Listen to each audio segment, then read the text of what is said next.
आज इस क्लास में हम Aga Khan university examination board class 10th May 2013 physics paper 1 solve करेंगे. So quickly let's come to our question number 1. So here we have our question number 1. And which of the following depicts the appropriate change in wavelength and change in speed of water when they pass from deep region into the shallow region. So ये हमने ripple tank में पढ़ा था कि अगर ripple tank के अंदर हम कोई ऑब्स्टेकल प्लेस कर देते हैं, the water wave passes through it. So this region is a deep region and this is the shallow part of the water. So deep से शैलो की तरफ अगर वेव ट्रैवल कर रही है, अगर वेव मूव कर रही है, सो वेलोसिटी हमेशा डिक्रीज हो जाती है और साथ साथ वेव लेंथ भी डिक्रीज हो जाएगी. And same goes if vice versa if the wave is travelling from shallow to deep region. So deep से शैलो रीजन की तरफ मूव करते हुए दोनों कैरेक्टरिस्टिक्स डिक्रीज हो जाते हैं. सो the correct answer for question number 1 is option A. Let's come to our next question, that is question number 2. In question number 2, in this given diagram, the frequency of the source is 3 and we have to find the velocity of the wave. So we know that velocity is equals to lambda f and value of frequency is 3 और हमें wavelength यहाँ diagram से find out करनी है. So as we can see in 60 centimeter we have four wavelengths. Four wavelength is equals to 60 centimeter, so one wavelength will be equals to 15 centimeters. So lambda हमारे पास 15 आ गया. 15 को 3 से multiply करेंगे, so we will get 45 centimeters per second. So the correct answer for question number 2 is option D.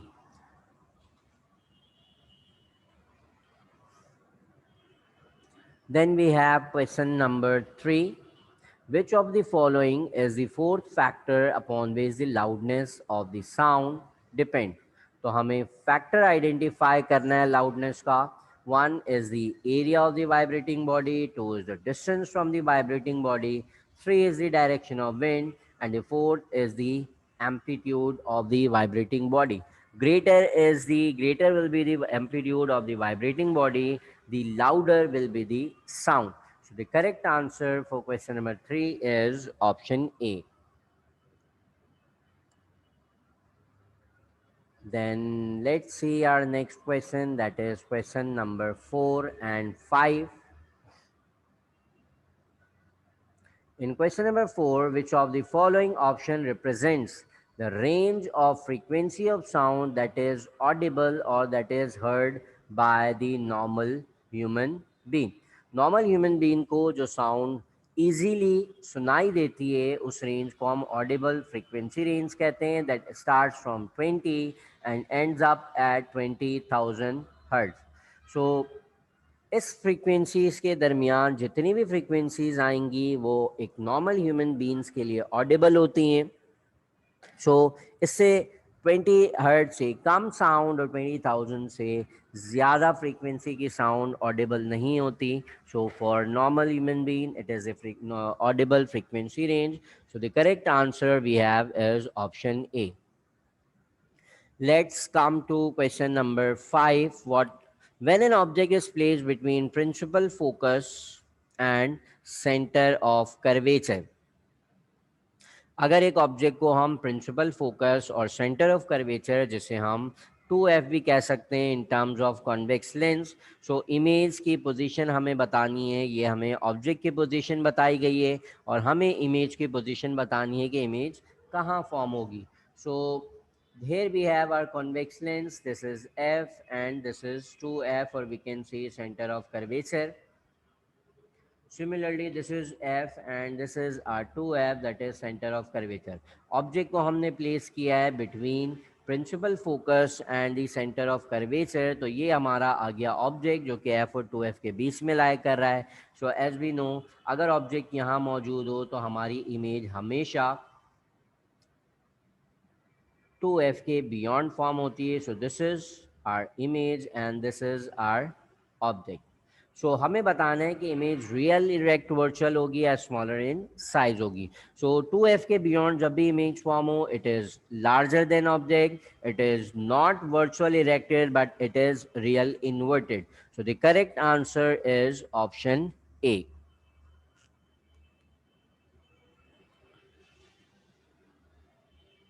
Then we have question number 6 and 7. The focal length of spherical mirror is equal to what? So we have studied a term that is known as radius of curvature. Radius of curvature r is equals to 2 times the focal length. So a focal length will be equal to r over 2. So focal length is equals to half of the radius of curvature. The correct answer is in option B. Let's see question number 7. If the real depth of the pool is 2 meter, real depth हमारे पास 2 meter है, and the refractive index of water, that is N, is 1.33. We have to find the apparent depth of the pool. So the formula for the refractive index is real depth over apparent depth. So N हमारे पास 1.33 मौजूद है, real depth हमारे पास 2 मौजूद है और हमें अपीयरेंट depth मालूम करनी है. So apparent depth will be equals to 2 divided by 1.33. So हम इसे डिवाइड कर दें, so we will get 1.5. So the correct answer for this question number 7 is option B.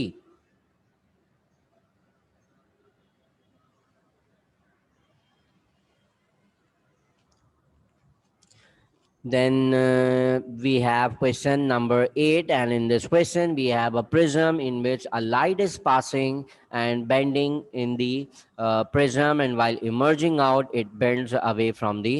It also it's again bent and dispersed. Which of the following represent the angle of deviation in this diagram? So angle 1 is the angle of incidence, while angle 3 is the angle of refraction, and this angle 2 is not a specific angle. So angle 4 is the angle of deviation, because prism से पास होते हुए light अपने original path से deviate हो जाती है. So the degree of deviation is measured by this angle of deviation. So the correct answer is option D, that is 4. Let's come to our question number 9. Which of the following diagram represents the correct electric field lines? So electric field lines, we have studied the characteristics that electric field lines always originate from the positive charge and enters into the negative charge. So these lines are emerging from negative charge, these lines are entering from the positive charge, so these are incorrect. So correct option is option A, in which these electric field lines are moving outward from a positive charge. Let's see question number 10. We have two capacitors of 4 microfarad and 6 microfarad, that are C1 and C2, and the combination between them is series, and we have to find the equivalent capacitance. The formula for the equivalent capacitors connected in series is 1 over C1 plus 1 over C2. सो यहाँ से हम value of सी या total capacitance find out करते हैं, 1/4 plus 1/6. इसे simplify कर लेते हैं. So LCM of 1 and 4 will be 12. 12 divided by 4 is 3. 12 divided by 6 is 2. So 5/12, or C will become 12/5.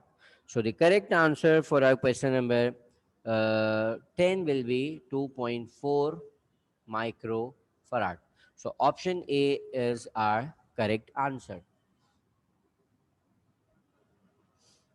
Let's see question number 11. In the given circuit diagram, four identical lamps L1, L2, L3, and L4 are connected and controlled by the switches S1, S2, and S3. Which of the following lamp will light when S1 and S2 are closed? अगर इस circuit के अंदर हम S1 को और S2 को इस तरह से क्लोज कर देते हैं, S1 को भी हमने क्लोज कर दिया, S2 को भी क्लोज कर दिया, तो कौन से बल्ब्स हैं जो कि इन दो स्विच से कंट्रोल हो रहे हैं या फिर इन दो स्विच से ग्लो करेंगे? So we know that current always flows in a close path. तो करंट के फ्लो की डायरेक्शन कुछ इस तरह से हो जाएगी और इस पाथ के अंदर जो भी बल्ब आ रहे हैं वो आसानी से ग्लो करेंगे. यहाँ ओपन स्विच था इसलिए करंट यहाँ से फ्लो नहीं कर सकता. So this L1, L2 and L4, ये वो चार थ्री बल्ब्स हैं जो कि इन दो स्विच को क्लोज करने से ग्लो करेंगे. Let's see our next question, that is question number 12. In this question, a circuit diagram is shown and we have to find a potential difference between X and Y. X और Y के दरमियान हमें potential find out करना है. So this is resistance R1 and this is resistance R2. X और Y के दरमियान जो पोटेंशियल है इट इज़ V1 और वाई और जेड के दरमियान जो पोटेंशियल है इट इज़ V2 और टोटल वोल्टेज हमारे पास गिवन है V. हमें पोटेंशियल डिफरेंस और वोल्टेज फाइंड करना है between X and Y. It's mean हमें V1 की वैल्यू फाइंड करनी है that will be equal to I1 and R1. R1 हमारे पास गिवन है 2 ohms. सो हम पहले टोटल करंट मालूम करेंगे और टोटल करंट से पहले हम फाइंड आउट कर लेते हैं टोटल रेजिस्टेंस. सो सीरीज में टोटल रेजिस्टेंस हमेशा सम ऑफ रेजिस्टेंस के बराबर होती है R1 plus R2 that will be equal to 2 plus 1. So the total resistance is 3 ohms. Then अगर हमें टोटल करंट मालूम करना है so total current will be equals to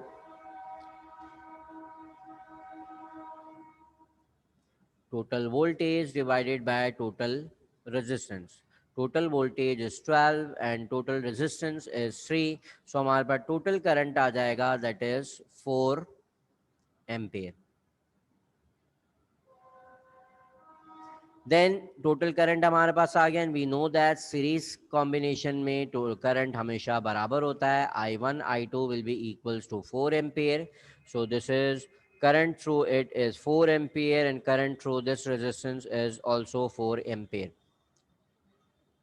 So value of I1 is 4 and value of R1 is 2. So voltage हमारे पास equal हो जाएगा 8 volt के. So correct answer is option C.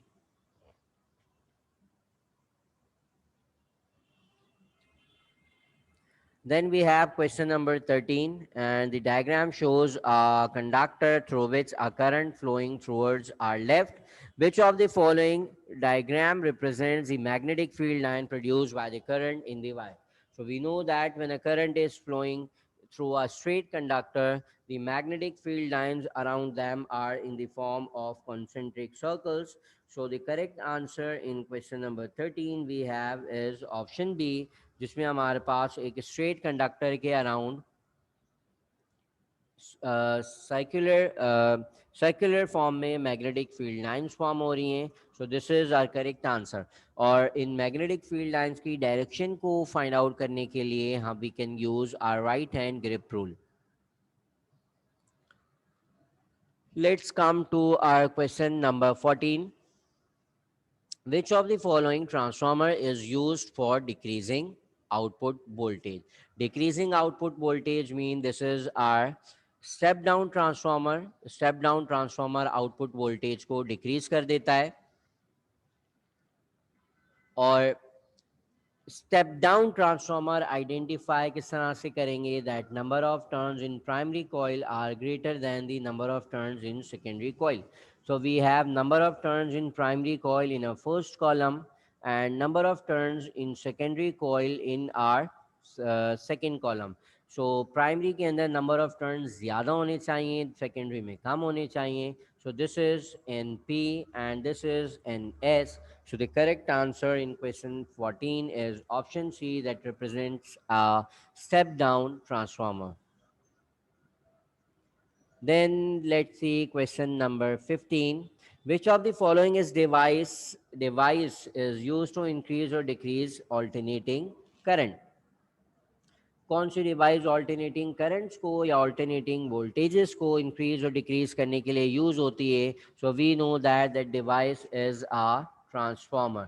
Transformer वो डिवाइस है जो कि इनपुट वोल्टेज को, output voltage को इंक्रीज या डिक्रीज या करंट को इंक्रीज और डिक्रीज करने के लिए हम यूज करते हैं. Then we have question number 16. The diagram shows below is a transformer. Which of the following statement is correct about the transformer? It is used to generate electricity. That is incorrect, because electricity is generated with the help of an AC generator. Then it is used in a direct current circuit. This is incorrect, because transformer only works in alternating current circuit. The input voltage is less than the output voltage. Input voltage जो है वो कम है, output voltage ज़्यादा है. V in primary is less than the V in secondary.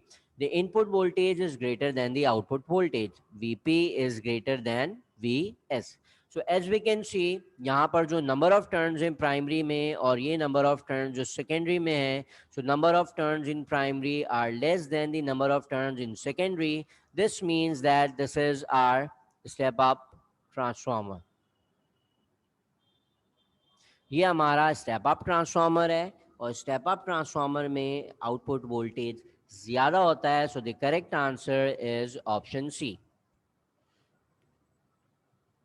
Let's come to our question number 17. In thermionic emission, when a filament is heated, a beam of tiny particles are emitted. This process is known as thermionic emission. And the particles that are emitted in this process are thermionic electrons. So the correct answer is option C. Then we have question number 18. A beam of cathode rays or electrons passes through the electric field between two plates. So these are the beam of electrons that possess negative charge, and when it passes through the electric field, this is obvious, it will bend towards the positive electrode, because electron beam itself is negatively charged.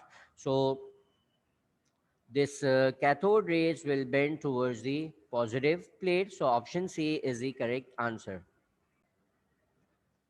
Then let's see question number 19. Light is confined within the core of a simple optical fiber. So optical fiber के through हम light को data transmit करते हैं in the form of light, and this is done by the process that is known as total internal reflection. So optical fibers are constructed in such a way that light enters into the core and cannot pass through the cladding due to the less refractive index. Then we have question number 20. Which of the following electronic devices stores large amount of information?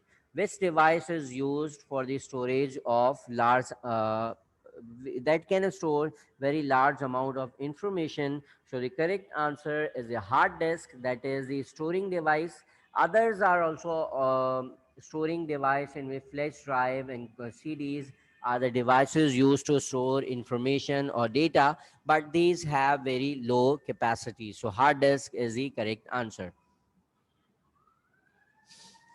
Then let's see question number 21. In this question, we have radioactive decay and beta particles are deflected more than alpha particle. अगर हम electric field से पास करते हैं तो beta particles की deflection ज़्यादा है और अल्फा पार्टिकल्स के अंदर डिफ्लेक्शन कम है.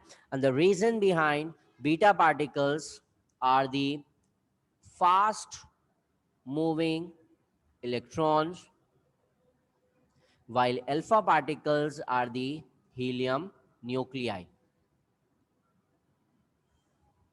हीलियम न्यूक्लियाई होते हैं अल्फा पार्टिकल जिसका मास ज़्यादा होता है जबकि इलेक्ट्रॉन्स का मास बहुत ही कम होता है. सो when they pass through electric or magnetic field, the deflection in beta particle is greater than in that of alpha particle, and the reason is that beta particles have very small mass. So correct answer is option A. Then we have question number 22 and 23. In the given equation, show the integration of radium into radon when a radioactive emission occurs. The radioactive emission is represented by this element X, and what we can refer about X. So as we can see, this atomic number 226 is reduced by 4, A is reduced by 4, and this atomic numbers 88 and 86, the Z are reduced by 2. It's mean that this type of radioactive disintegration in which mass decreased by 4 and the number is decreased by 2, this is the alpha decay, and this particle is helium 2He4. So option B is the correct answer, that an alpha particle is emitted. Which of the following charge is carried by a beta particle? So as I have mentioned earlier, that beta particles are actually fast moving electrons that carry a single negative charge. So correct answer is option B. Question number 24. Which of the following will not be affected by any electric or magnetic field? So, the main thing is that the particles that contain charge are affected by electric and magnetic field.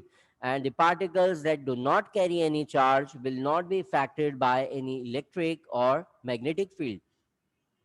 So we know that alpha particles are doubly positive charge. It has +2 charge. Beta particles are negative charge, while cathode rays are the fast moving electrons. So it also carry negative charge. So gamma rays are the neutral radiation. So it won't be affected by any electric or magnetic field.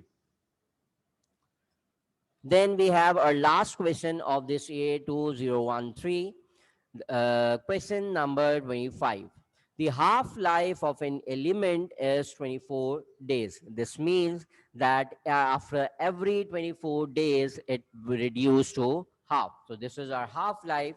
And how much mass of its zero point 0.6 gram will remain? This means that we have to find the remaining mass, and this is our initial mass. After 48 days, it's mean this is our total time. So at 0 days or at the start of the day, we have 0.64 gram of this radioactive substance. After for 24 days, because 24 days is the half life of this substance, it's mean after 24 days it will reduce to half. That means 0.32 gram of this substance will be remaining.